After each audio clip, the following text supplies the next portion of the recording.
यहाँ मौजूद एक महिला ने पूछा है, प्रणाम सद्गुरु, मैं सुबह 6 बजे उठती हूँ। माफ कीजिए। मैं सुबह 6 बजे उठती हूँ, हम्म।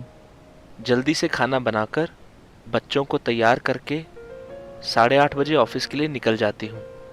शाम को 6:30 बजे घर आती हूँ। फिर बच्चों को फ्रेश करना, खुद फ्रेश होना, पूजा करना, खाना बनाना, होमवर्क और फिर सोना। ऐसी व्यस्त दिनचर्या के बीच मैं योग को अपने जीवन में कैसे फिट कर सकती हूँ? Now, get up at 6 o'clock. आप 6 बजे उठ जाती हैं और रात को जिस भी समय आप सोने को जाती हैं, आपका दिन बहुत व्यस्त रहता है। तो योग करने के लिए समय कहाँ बचा? आपके पास खाने के लिए समय है, गप्पे मारने के लिए समय है, अपना काम करने के लिए और हर चीज की देखभाल के लिए समय है, लेकिन अपनी देखभाल करने के लिए समय नहीं है। आप मुझसे यही कह रही हैं। Now, ये रवैया हर समय खुद को एक बलिदान देने वाला सिद्ध करने की कोशिश है। मेरे पास खुद के लिए समय नहीं है, मैंने खुद को दूसरों के लिए समर्पित कर दिया है। लेकिन आप उन्हें क्या दे रहे हैं? आप अपनी चिंता, अपनी चिढ़, अपना तनाव अपने बच्चों को दे रहे हैं, है ना?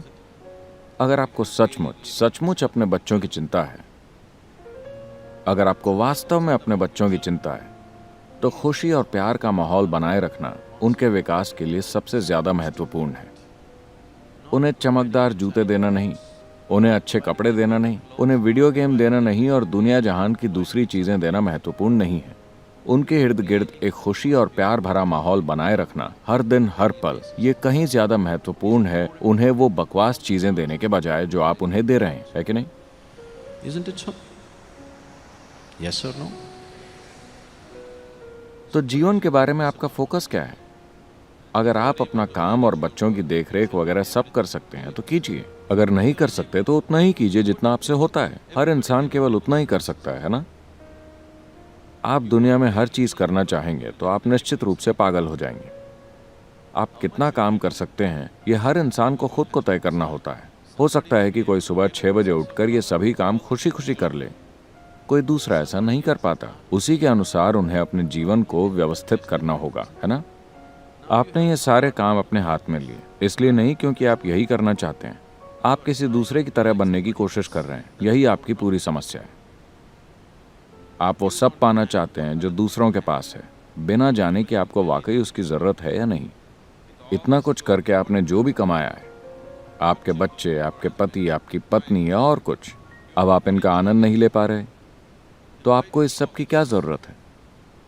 आपने ये सब इसलिए बनाया क्योंकि आपको लगा कि यही आपके आनंद का स्रोत है ना?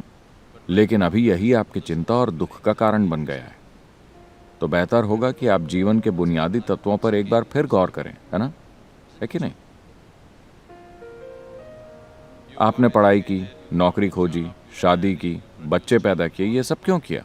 क्योंकि आपको लगा कि इससे आपको खुशी मिलेगी और आपका भला होगा, है कि नहीं? पर अब वही आपकी जान ले रहे हैं। अगर ऐसा है तो आपको इस पर गौर करना चाहिए। अगर आपसे ये सब नहीं संभल रहा है तो शायद आपको इसे छोटे स्तर पर लाना होगा। अगर आप अपनी क्षमताओं को बढ़ा सकते हैं तो आपको वो जरूर करना चाहिए।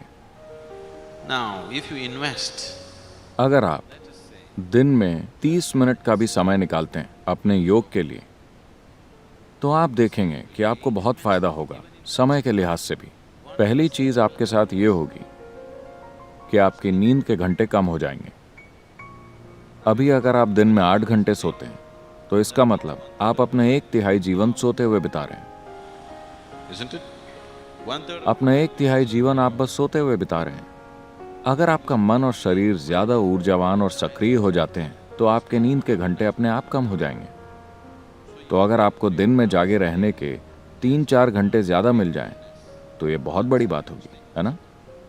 इसके अलावा अगर आपका शरीर और मन थोड़े और व्यवस्थित होते तो आप देखते कि मैंने लोगों के साथ ये भी पाया है कि योग की आसान सी प्रक्रिया से 6 से 8 हफ्ते में ही ज्यादातर लोगों की क्षमता का स्तर ऐसा हो जाता है कि वो जिन कामों को 8 घंटे में करते थे उन्हें वो अब 3-4 घंटों में आसानी से कर लेते हैं। सिर्फ इसलिए क्योंकि अगर आप दिन के दौरान खुद पर गौर करें, मान लेते हैं कि हम आपके पूरे दिन का वीडियो तैयार करते हैं आपकी जानकारी के बिना, आप देख सकेंगे कि कितनी गैर ज़रूरी हलचल, गैर ज़रूरी बातचीत और गैर ज़रूरी काम आपके जीवन में हो रहे हैं। आपको एक दिन करके देखना चाहिए। कृपया किसी वीडियो कैमरामैन से कहिए कि वो आपका वीडियो बनाए आपकी जानकारी के बिना। आप देखेंगे कि आप कितनी सारी गैर ज़रूरी चीज़ें करते हैं एक दिन में। अगर आपका मन ज़्यादा व्यवस्थित हो जाए तो ये फिजूल की बातचीत, ये फिजूल की हरकतें और ये बेकार की सारी चीज़ें गायब हो जाएंगी। जब वे नहीं रहेंगी तो आपके पास समय समय होगा। आपके पास जीने के लिए 24 घंटे हैं। You know? Now we don't. इन्हें 26 घंटों में बदलने की ज़रूरत नहीं है। 24 घंटे काफ़ी हैं। 24 घंटों में हम बहुत कुछ कर सकते हैं। अगर हम एक व्यवस्थित और केंद्रित इंसान बन जाते हैं तो 24 घंटों में हम बहुत काम कर सकते हैं। अगर आप अव्यवस्थित और अस्थिर हैं तो आपको लगेगा कि समय नहीं है। आप में से अधिकतर लोग व्यस्त नहीं हैं, आप बस व्यर्थ के विचारों में उलझे रहते हैं, है ना? है कि नहीं? Isn't it so? दिमाग में गहरी उथल पुथल चलती रहती है। So whoever the जिस भी महिला ने सवाल पूछा है, आप कृपया दिन में आधे घंटे का समय ज़रूर दीजिए। सुबह 5:30 बजे उठ जाइए और आप पाएंगी कि अचानक आपके जीवन की क्वालिटी में बड़ा बदलाव आ जाएगा। यही बात मत दोहराते रहिए कि मेरे पास समय नहीं है। समय निकालिए और देखिए, इसका बहुत बड़ा फर्क पड़ेगा।